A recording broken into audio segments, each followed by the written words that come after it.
Hello everybody, this is John Mark Johnson Jr. again, host of Reform GGA, and today we're going to be taking another look at double action, single action autoloaders.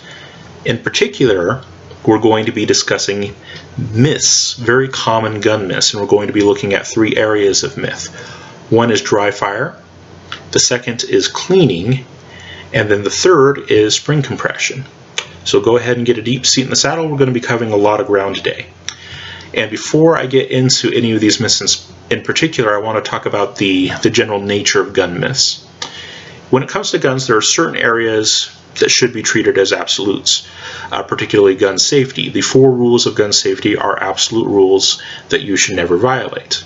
You should always keep them in the forefront of your mind and deal with them accordingly. Those are non-negotiables and universal to every firearm. There's not a certain kind of gun out there where you can ignore trigger finger control, for example. There's not a certain kind of gun out there where you can ignore muzzle control.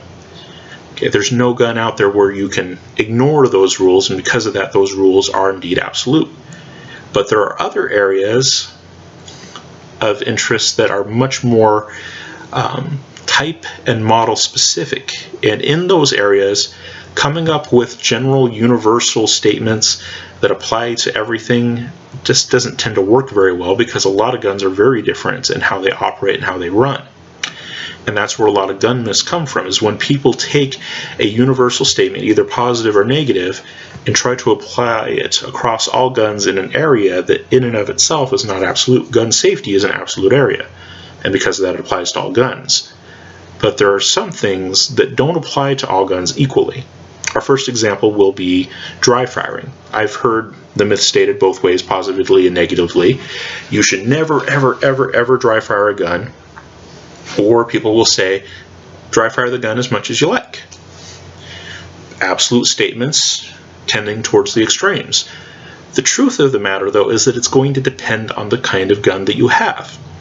And a lot of it just comes from understanding how the parts interact and how damage can occur.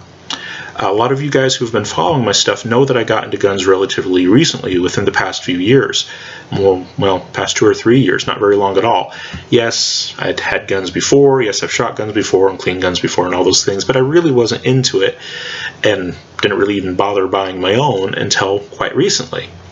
And so to kind of catch up with everyone else who had guns from when they were knee-high to a grasshopper and maintained a fairly avid interest during that whole time, to catch up, I basically bought as many guns as I could, as quickly as I could, and just beat the snot out of them. Used them, worked them, did pretty much everything you should and should not do to them to figure out for myself what actually worked and what didn't work.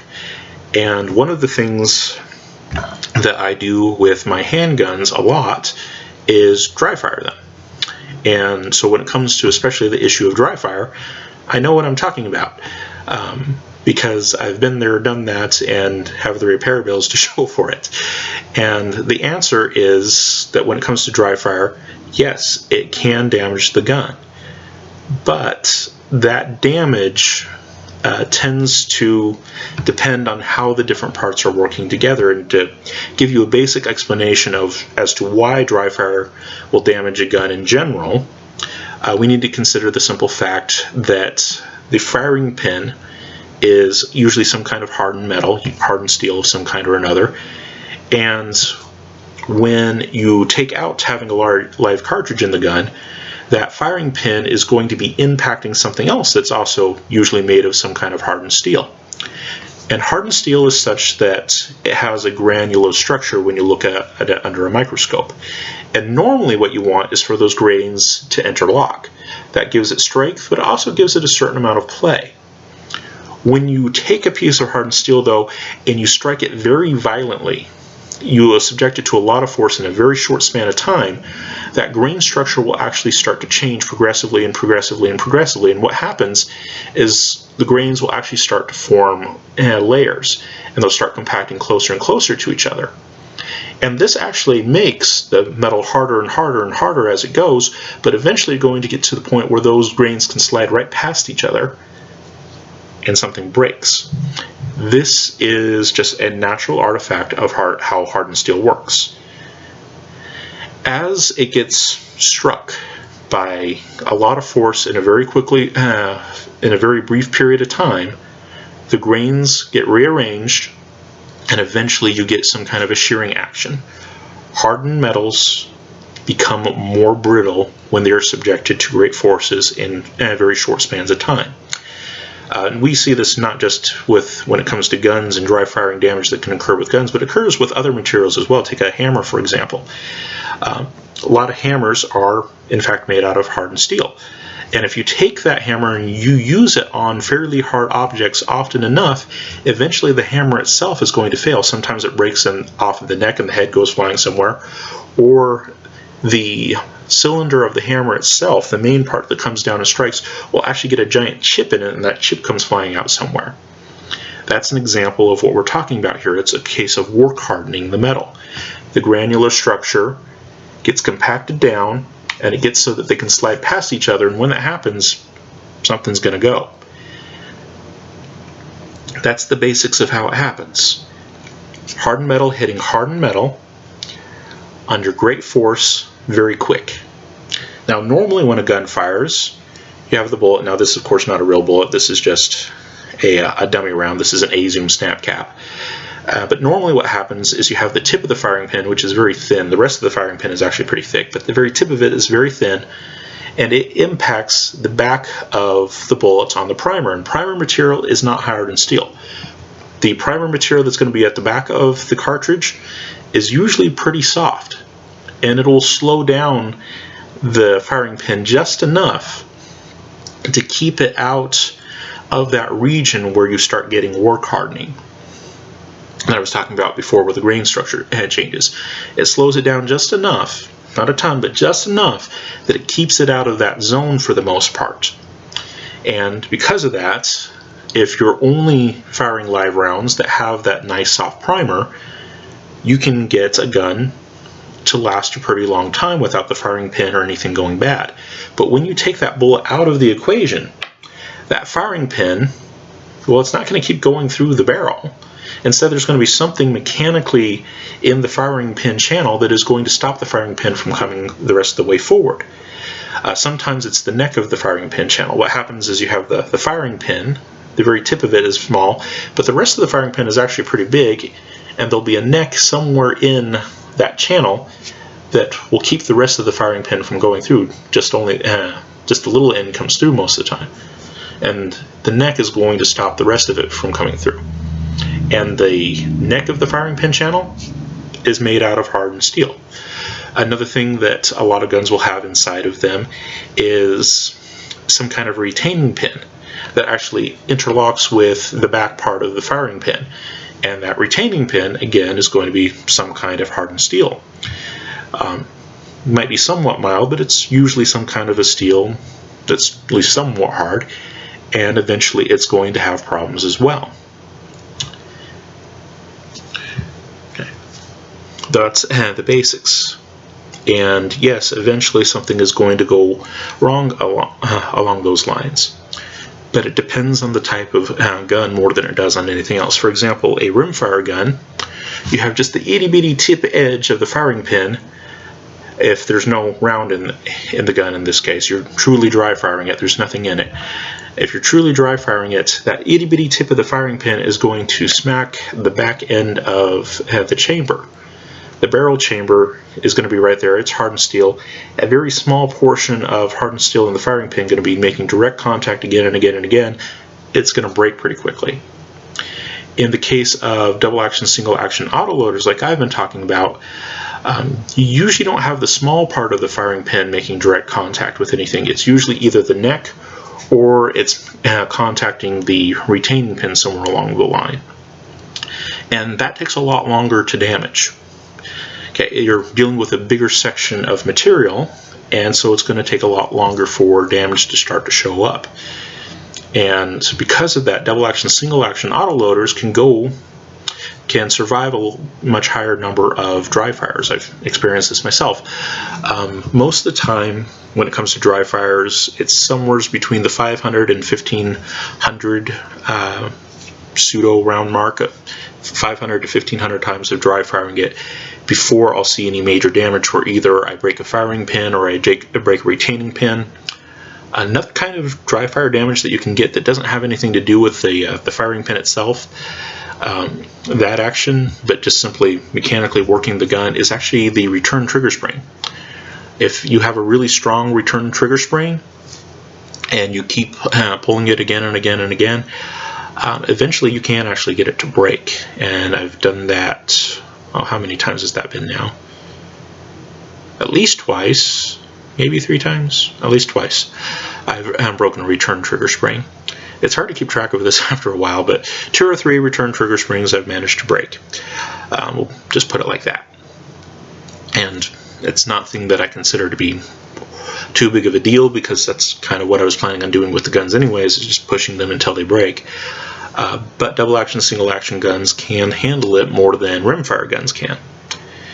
But it's still not indefinite. Eventually you're going to get to a limit where something is going to give, and in my experience it is either the firing pin itself that'll break, the retaining pin that breaks, or, this isn't really related to the main sequence, but just through repeated motion, the return trigger spring will break. Those are the 3 main things that you're going to break on a gun doing dry fire, in my experience with double action, single action autoloaders. But a lot of that has to do with the amount of force that is involved. Double action, single action autoloaders can have quite a bit of force involved. As we've talked about in previous videos, a double action trigger pull is usually pretty heavy, and it's intentionally so. That's part of the design. But it's pretty heavy, and because of that, the hammer is going to strike the firing pin with a good deal of force. It's very strong. And that force, being immediately stopped hardened steel to hardened steel, is really going to shorten the lifespan over other kinds of guns. One type of gun that I've been messing with lately is striker fired guns. Go ahead and make sure that this is clear. There's no magazine. I can feel that there's no magazine. Go ahead and open it up. I can see that there's no round in the chamber. Shake it before sticking my finger in there. I can feel that there's no round in the chamber, so this gun is clear. Going to keep it facing that way because that's a safe direction where I'm at right now. But one of the interesting things about striker fired guns is, of course, they don't have a hammer. Instead, they have a little spring powered striker inside of the slide that comes forward, and it either hits the firing pin, or the striker and the firing pin are one and the same thing. But they don't tend to be under as much tension as a normal hammer is, and so they don't come forward with as much force, and because of that they can usually be dry fired for much longer without incurring damage. And it's not because some super spectacular thing is going on. It's not like they're so much tougher than anything else. It's just because the forces that are involved are smaller. The less force applied, the less damage done. So it's not that these guns are immune to it. I still haven't found the breaking limit of this one. I'm hoping to do that somewhat soon. But so far, the silly thing won't break, so I don't know where that limit is. I've definitely put over 1,000 instances of dry fire on it, where I've had my double action, single action guns fail before that, and it's still going, so we'll see. But mechanically, these guns tend to do better with dry fire just because there's not as much force involved. The striker does not deliver as much force as the hammer does. A hammer-fired gun is going to deliver more force to the firing pin. Now that can cause reliability problems. These guns are more prone to light primer strikes than hammer-fired guns are. There's a trade-off. With everything you do, there's a trade-off. So better to dry fire, but less reliable because you're not going to be striking that primer of the bullet with as much force. So pros and cons. But that's my point when it comes to the myth of dry fire when it comes to guns. People will say, absolutely shouldn't do it because it's going to damage the gun. Other people say do it as much as you like because it's not going to damage it at all. And my answer to that is you need to be reasonable about the kind of gun that you're dealing with. Rimfire guns, just a bad idea in general. It is literally the tip of the firing pin that's hitting the back of the chamber of the barrel. And the barrel, of course, is going to be hardened steel. That firing pin is hardened steel to hardened steel, and a very small part of it. Just not a good idea. When you go to double action, single action autoloaders, you typically have much wider parts interacting. It's still hardened steel to hardened steel, but it's much wider, and so it tends to last a little bit longer, but eventually you will wear it down. In my experience, somewhere between 500 to 1500 times of dry firing the gun, something's going to break.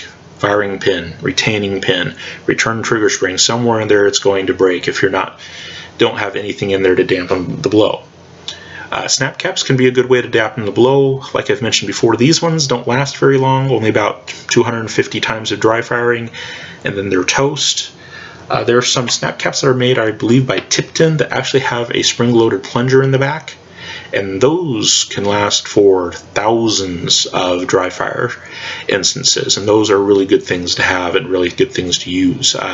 If you don't want to have to replace those parts of the gun, or you don't feel comfortable replacing those parts of the gun, or don't want to have to pay a gunsmith to do it, the Tipton snap caps that actually have the little spring-loaded plunger in them are a good way to go that way.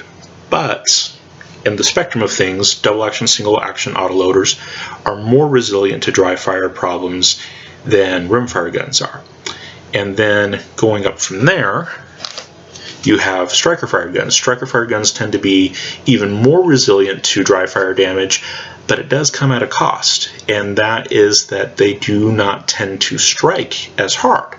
Striker fired guns don't deliver a whole lot of force to the primer, and because of that you can get light primer strikes with them, and you need to be careful of that.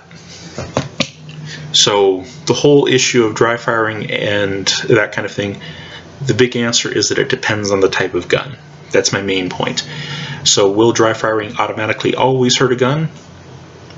Well, some guns, like striker fire guns, can go a pretty long time before dry firing will do anything to them that's noticeable. And for a lot of people, they might not use the gun often enough to actually see any of that damage occur. Other guns, like rimfire guns, that damage can occur pretty quickly and pretty early on. It just depends on the type of gun. And so making a blanket rule that you should never dry fire or dry fire is just fine really depends on how often the person plans on using their gun and the type of gun that's involved. And like I said, there are usually some good ways to get around those problems, like using snap caps with the little spring-loaded plungers in them. Like I said, Tipton makes some good ones. Doing things like that can help, or just plan on buying some spare parts and replacing them yourself or something like that. But eventually, yeah, everything breaks. But how bad it's going to be depends on the particular gun and your habits along with it. Right, next area of myth that we're going to tackle is the issue of gun cleaning. One of the first areas of myth that we'll talk about is just the whole issue of specialized gun products. And I admit that I do use some of the specialized gun products.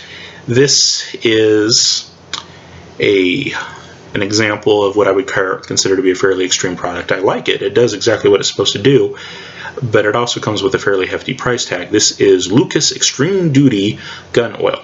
I like this stuff. It works. But a bottle this size usually costs around $8 or so. It's not exactly cheap, and it's a part of a whole slew of cleaning products that I have. There's the super copper removers and degreasers and the bore cleaner stuff and the CLP and all these different things. And in a video where I'll talk about cleaning, I'll talk about some of this in more detail. But one thing that does need to be pointed out is that just because those products exist doesn't necessarily mean that you have to use them. There are a lot of substitute cleaning products that actually work pretty good.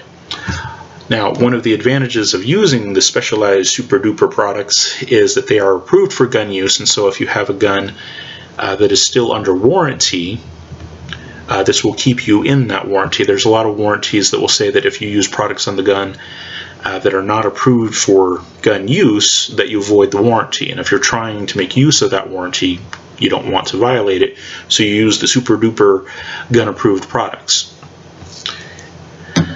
But if that's not your concern, and if you're interested in saving money, there are plenty of products out there that can be used on guns that are far cheaper and will be, at least suitably effective, if not just as effective. For example, real old trick in gun cleaning is mineral spirits. For a bore cleaner, in fact, most of your bore cleaners that are out there that are, in the super duper cleaning aisle of guns, most of them are primarily mineral spirits. And mineral spirits is something that you can get at a lot of hardware stores. It's usually sold in the section of the hardware stores that has paint thinner. And a lot of times it's sold as paint thinner. That's basically what it is.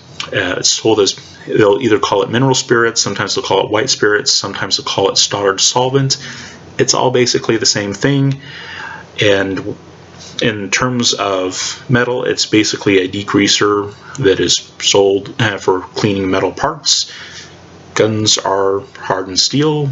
Like I said, that's the main component to them, and you drop the metal components. I wouldn't suggest putting the polymer parts of a gun, because a lot of guns have polymer on them. I wouldn't suggest dropping that in there, because Stoddard solvent can do some weird things to polymer. Although that being said, a lot of the polymers that they're making guns out of these days are a lot better. A lot of them are nylon and glass reinforced, and that tends to hold up to solvents a lot better than some of the other plastics that are out there. But still, generally not an overly great idea. But mineral spirits work as a perfectly fine substitute to bore cleaner. It does pretty much the exact same thing, and it works just fine. And you can usually get it in fairly good sized quantities, like a 16-ounce bottle or something like that for $8 or something like that. It's usually not overly expensive at all, and it works just fine. It works pretty much as good as, like, say, Hoppy's No. 9 bore cleaner or something like that. It's easy, it's cheap, it smells to high heaven, but it works, and it is perfectly safe to use on your gun. Another issue is the whole issue of these super duper fancy gun oils. And depending on how you plan on using your gun, you might not need a super duper fancy gun oil. A lot of the super duper fancy gun oils that are out there are made are super duper and fancy because they are either made to stay on the gun for a longer period of time. They have good cohesion. They stick with the gun longer, or because they provide superior corrosion protection. If you're talking about a gun, though, that you don't expose to the elements on a regular basis and you regularly maintain it and clean it, you just don't leave it sitting for a year, or it's a carry gun, but you periodically inspect it and you periodically clean it even though you're not actively using it, I would say at least once a month. If it's something that you're using fairly frequently, cleaning fairly frequently, you don't need a lot of the super duper fancy oils, just to be honest. In fact, one of the very decent gun oils that are out there is mineral oil. Like mineral oil that you would buy at Walmart or at your local drugstore. The kind of mineral oil that you, if you've ever dealt with kids and you had diapers that you had to change, and a lot of folks will use mineral oil to prevent diaper rash. Yeah, that kind of mineral oil, that actually works as a pretty good gun lube. It doesn't have a super high corrosion resistance to it, and it tends to bleed off a gun pretty quickly.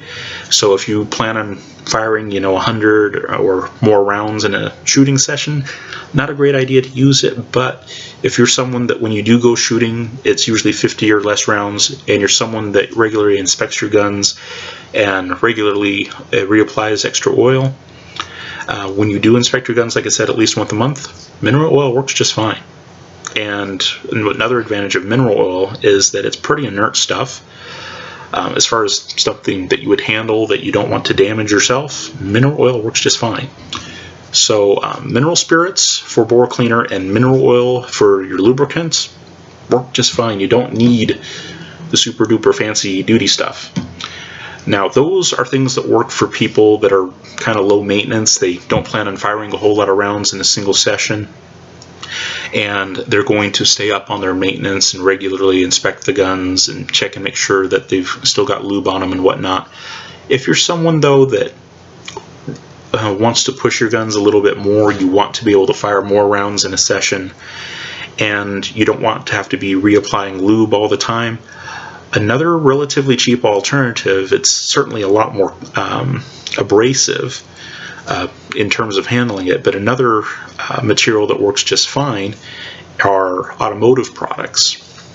Particularly automatic transmission fluid actually works pretty good as a gun oil, and it tends to stay on the gun a lot better than even advertised gun oils. Like I said, the main reason for using the advertised gun oils is to make sure that you stay in warranty.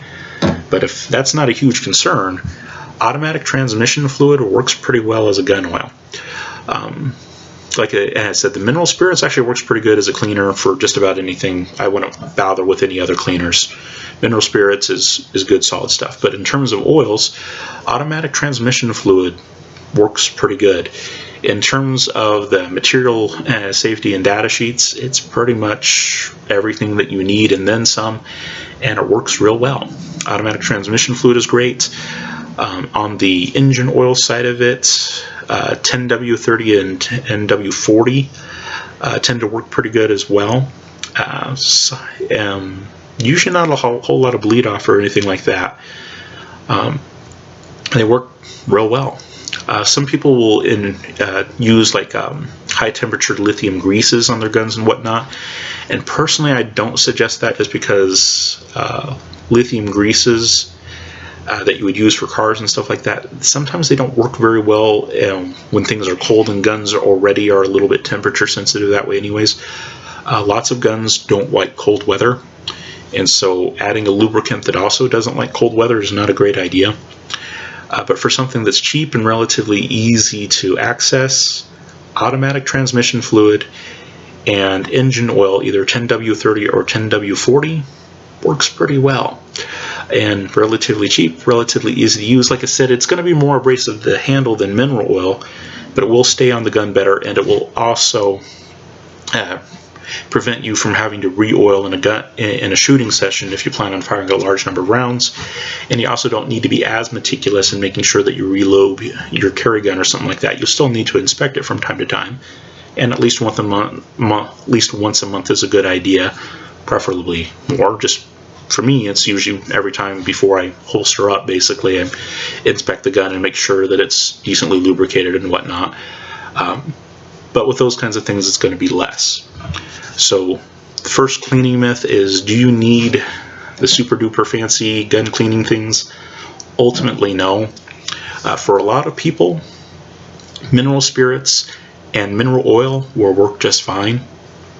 And especially, like I said, for low volume people that don't plan on shooting a lot at a time and are okay with applying a little extra oil here and there as the gun dries out, because with those products the gun will eventually dry out much more quickly than with the automotive oils. But it works just fine, and those materials are very much so non-abrasive. If you're using the mineral spirits just for cleaning the bore, which is what I would suggest, and then you're using the mineral spirits for the other things, you're going to have a very, very healthy gun, basically, as it were. It's not going to do a lot of damage to you and those kinds of things. Like I said, the mineral spirits, that can smell awful, but as long as you're using that sparingly, and the mineral oil is what you're using for the lubricants. Mineral oil is very inert stuff. It's great. Automatic transmission fluid and 10W30 or 10W40 engine oil work just fine. They are definitely more abrasive, and so you need to take that into account and consider that, especially for a concealed carry gun that you might be wearing close to your skin. Might not be a great idea to do that, but it will work. It is definitely cheaper than these. So yeah, and then the other aspect of gun cleaning that I wanted to talk about is in terms of myths. The first myth is, you need the super duper things, and that's just not true. There are reasons for using the super duper things, because they do usually work as advertised, but especially because they'll allow you to not void the warranty on the gun.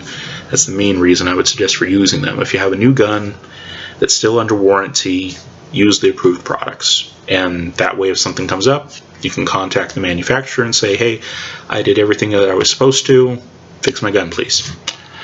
But aside from that, mineral spirits and mineral oil will get you pretty far. And if you need to get a little bit further, throwing in some automatic transmission fluid or some 10W30 or 10W40 oil will work just fine. Another gun cleaning myth that I wanted to cover was WD-40. I've just mentioned some pretty common materials and said these are just fine, and all the evidence that is out there would say that they're just fine. But when it comes to 10W40, that's not the case. A lot of people use 10W40 as their gun cleaner gun oil, and for people that use their gun in very small volumes by comparison, it actually does okay. But the biggest problem with 10W40 is that it actually isn't a lubricant. The WD in 10W40 stands for water displacement. It is not actually a lubricating oil. Instead, it is what is called a penetrating oil. It is meant to seep into very, very, very tight crevices, loosen things up, especially corrosion, and then subsequently allow for freedom of movement. So you apply it to, say, a squeaky door hinge, and the hinge loosens up and you can move it. But something that you need to understand about that application is that when you move a door, that hinge is not under any significant stress. It's not under any significant force, and the tolerances there are usually pretty good size. Door hinges are not super precise parts. They usually have a decent amount of play in them. All that the 10W40 is doing is it's not lubricating the part, it's just getting rid of excess corrosion basically, and then the part will move freely on its own. Door hinges are usually not greatly oiled before you put them in. They don't need a lot of lubrication to begin with because they're not moving under any great stress. About the most stress that they're ever going to get is an angry teenager slamming the door on their mom and dad. That's about as bad as it gets.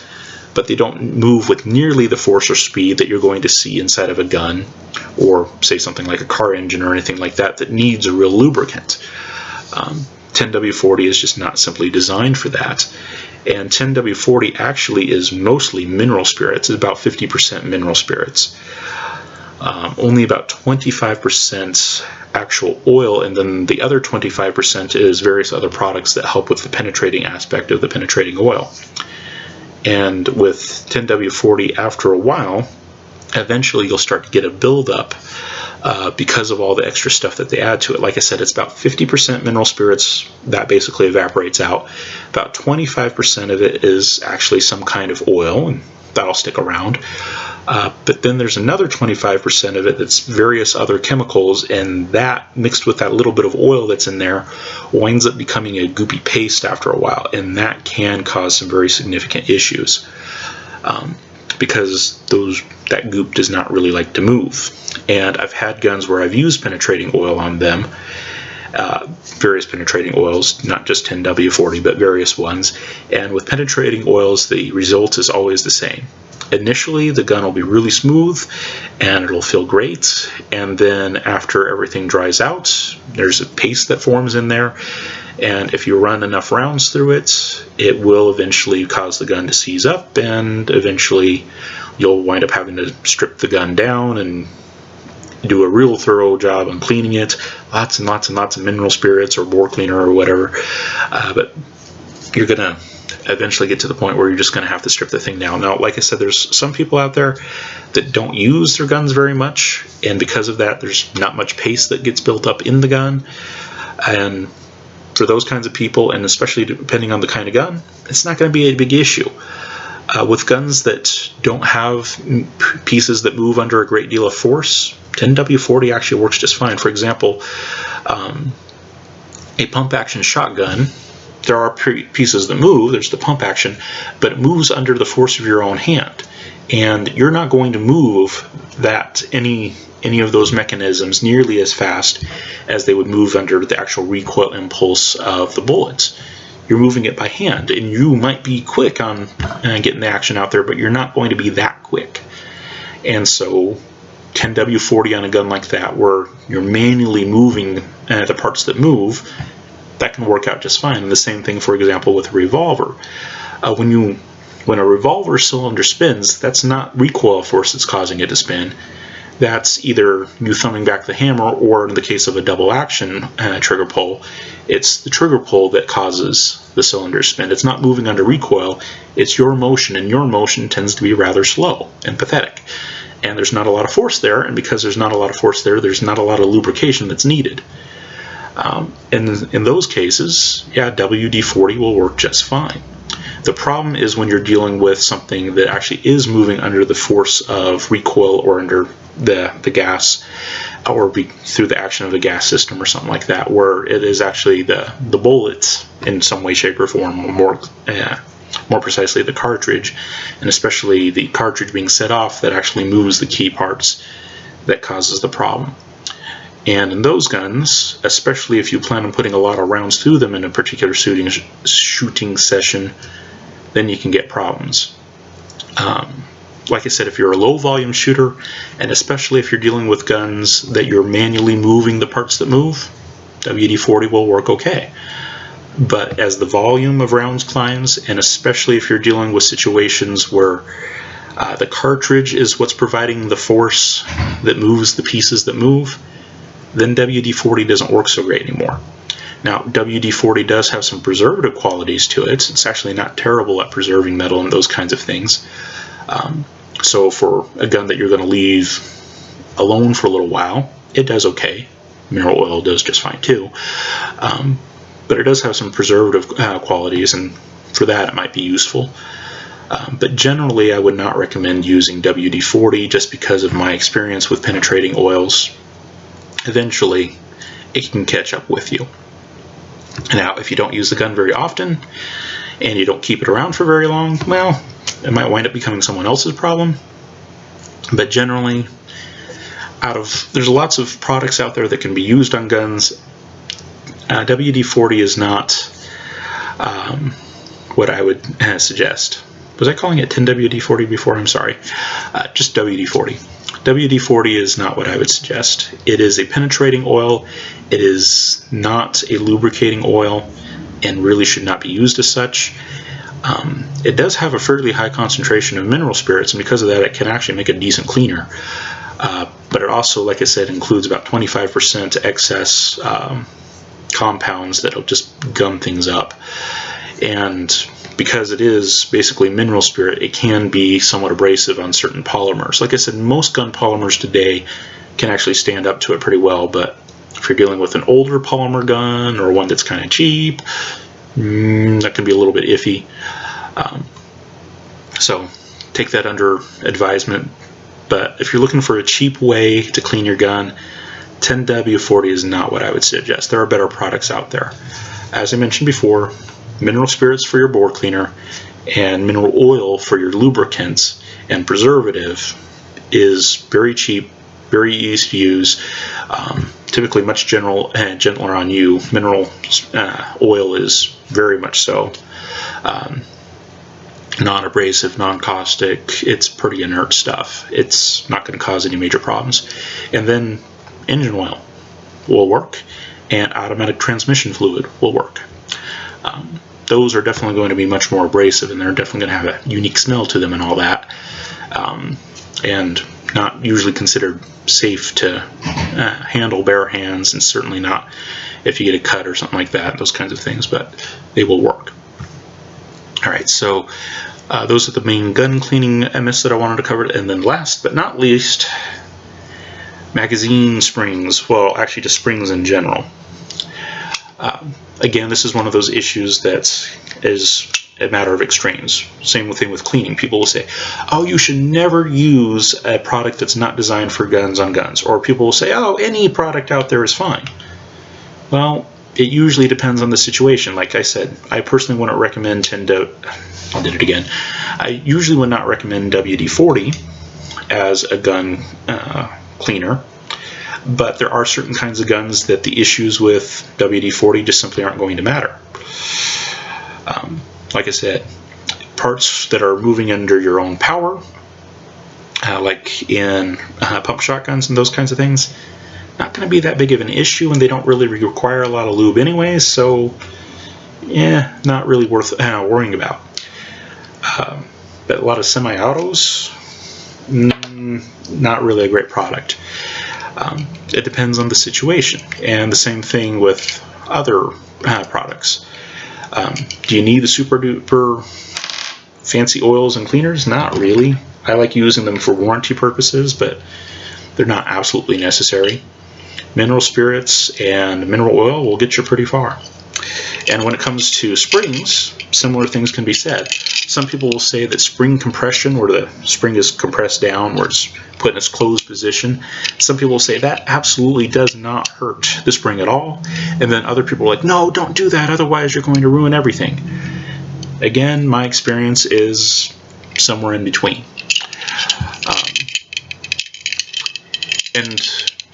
And frankly, this is how my experience matches what most of the manufacturers will say when it comes to this issue. For example, most manufacturers will say that when you go to store a gun, you should always drop the hammer.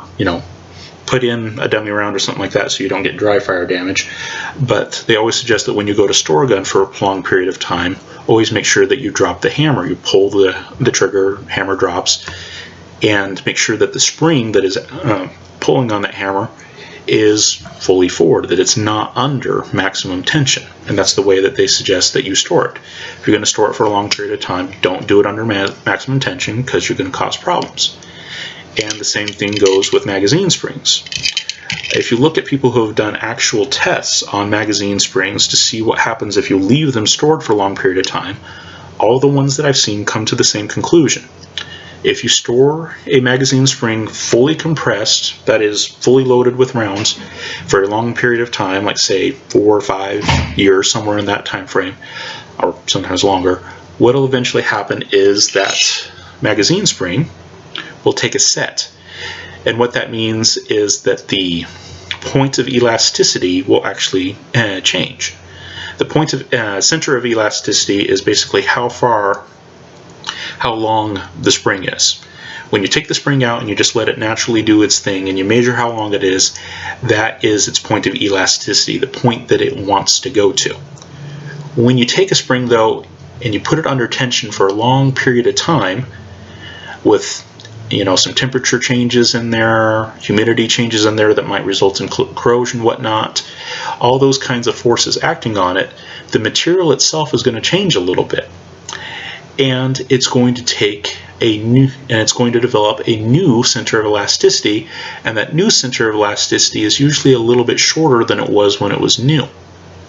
And people have done this in comparison to magazines that have, say, been left unloaded but used repeatedly throughout the same time period. For example, there is, what is the name of that YouTube channel? Let me see if I can look it up here real quick. Shade Tree Armorer, that's the one. Shade Tree Armorer is one of many YouTube channels where they've actually done side-by-side comparisons. They've taken magazines, fully loaded them up, left them loaded for years, and they've had other magazines that they haven't left loaded for years, but they've used them repeatedly. So magazines that they've put a lot of wear on, and magazines that they've just left loaded for a long time. And the magazines that have the shortest new point of elasticity, that have taken the most damage basically, are the ones that were left fully compressed for the longest period of time. And frankly, that makes sense. Think about it in other materials. For example, let's say that you live in a place that has occasional humidity.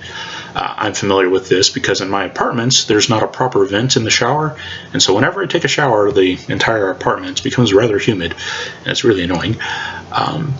But let's say you're in an environment with like that, where there's occasional humidity. It's not there all the time, but occasionally there's humidity. And let's say you have bookshelves with lots of books. That humidity is going to cause those shelves to bow. What do you think is going to cause those shelves to bow the most? Which shelves do you think are going to suffer the most damage? The shelves that have absolutely nothing on them, or the shelves that have, the Encyclopedia Britannica sitting on them? Which one do you think is going to bow the most under that humidity? Well, the ones with the more weight, of course. Same issue with a spring. If I put it under sustained force for a long period of time, and then subject it to the normal changes that are going to occur over years, like changes in temperature, changes in humidity and whatnot, it is going to incur damage, and its center of elasticity is going to move in. But here's the interesting thing about it. It is measurable. You can prove that leaving a magazine compressed for a prolonged period of time, like 4 or 5 years, does in fact change that center of elasticity. But the interesting thing about it is that most of the time, at least, magazine springs are made so that they are, in fact, longer than the magazine that they're set in. And because of that, even if the magazine winds up getting shorter by maybe a ½ inch or even 3/4 of an inch, it's still going to be more than long enough to stick out the bottom of the magazine when the magazine is opened up. So it's still going to have a good amount of force that you need to compact it in there, and that's a good amount of force that is going to still manage to feed rounds. So does spring compression damage magazines? Yes, it does. And that varies depending on the manufacturer. There are some manufacturers that make really good magazines. Like Glock, for example, is fairly famous for having pretty good magazine springs, and a lot of reputable companies are like that. Smith & Wesson. Ruger, not quite as much, usually not quite as high quality of magazine springs, but they're okay. This is a CZ magazine, and they're okay. They're not terrific, but they're okay. But it varies by company. I also have some Keltec magazines, and frankly, they're not super great. The springs in them are not very high quality at all. And what tends to happen is that spring compression will get all of these magazines to one extent or another. And it just depends on the initial quality of the magazine. A Glock magazine is going to work perfectly fine after 5 years, the vast majority of the time. And the same thing with Smith & Wesson magazines. They also have a very good reputation that way as well. Ruger mags and CZ mags, a little iffy, but usually just fine. Keltec magazines and some of the knockoff brands, not always so much. And so what it comes to in the end, for me, what I've learned is basically that after about 5 years or so, some magazines will be okay, and then some of them will be kind of marginal. And so my recommendation that I've learned for myself, just from the data that I've seen out there, I don't have magazines that are 5 years old, but just from what I've observed from people who actually have done real tests, not just talk about it, but done real tests, is that 5 years is usually kind of the tipping point. There will be some magazines that are just fine at 5 years, no problems whatsoever, and then there are some cheap magazines out there that aren't so great after 5 years, and the magazine springs will need to be replaced. And so that's basically become my thought process on it, is that after 5 years, or on a 5-year rotation, I plan on replacing my magazines, or at least the magazine springs. The springs are usually cheaper, and that'll be good enough. So is spring compression something to worry about? Well, if you're going to go store a gun, there's no reason to store under tension. So stick a dummy round in there, dry fire the gun to bring the hammer forward, of course unload the magazines before you store them for a prolonged period of time, etc., etc. But when it comes to your carry gun, that obviously you're not going to be storing, yes, that constant tension is going to damage it. You are going to be able to measure that the point of elasticity did in fact move closer to the end of the magazine. That's true. The resting length of the magazine will not be the same. This is observable. This is true, and people have done it many times. But like I said, it usually takes a pretty long time, about 5 years for most magazines. And as long as you have a magazine of somewhat decent quality, you're going to be okay. Like I said, 5 years is pretty much the limit. There are some things that you can do that help with that, like rotating magazines. For example, this is one of a pair of magazines that I usually carry with me, and one of them is usually completely empty, and I'll just trade out every other week. One of the magazines is loaded, the other one is empty. Okay. Another thing that you can do that helps out a little bit is downloading the magazine by about 20%. If you only download it by 10%, just 1 or 2 rounds, that's usually not enough to make a difference. It usually has to be pretty close to 20% or more for it to make enough of a difference, and that's because the magazine spring usually sticks out of the magazine by a good bit, so there's a lot of difference that you have to make up for. But downloading the magazine by 20% can help in preserving the life of the magazine spring a little bit. But for most people, just replacing the magazine spring is going to be a lot easier, or just the entire magazine itself, as long as the magazines aren't outrageously expensive. CZ magazines tend to be a little bit on the expensive side. A lot of them will be 40 to 50 bucks depending on where you buy them. Sometimes you can get them on sale for cheaper, but 40 to 50 bucks for a factory magazine is not uncommon. So for me, what I look for are the springs, because getting just the spring is usually a lot cheaper than getting the whole new magazine. But there are other magazines out there that, especially from third-party manufacturers, you can get pretty cheap, like 10, 15, 20 bucks, and sometimes with those ones it's just easier to replace the whole thing. So yeah, that is our discussion of gun myths as they relate to double action, single action autoloaders. Thank you very much for your time and attention. I hope you learned something, and more than anything, I hope that you learn to realize that most of the time the truth is going to be somewhere in the middle. You know, like dry firing. Does it damage the gun or not? It's going to depend on how the gun itself is made and how much dry firing you do. When it comes to taking care of the gun and cleaning it and all that kind of stuff, do you need the super duper fancy products? Probably not. But that doesn't mean that every product that is out there is going to be the best. WD-40, not maybe the best product on the face of the planet. But mineral spirits and mineral oil work decently enough for most people. Also, when it comes to, like, say, the magazine springs, are spring compression always going to damage a magazine spring? Well, depending on the time period that you're talking about, it might not be enough to matter. Like I said, inside of 5 years, it's usually not that big of a deal. It always just kind of depends on the context. You push anything to a further enough extreme, eventually you're going to get problems. But a lot of times, it's just not that big of an issue. Especially if you take a more moderate approach to it on one side or the other. So again, thank you very much for your time and attention. Bye-bye.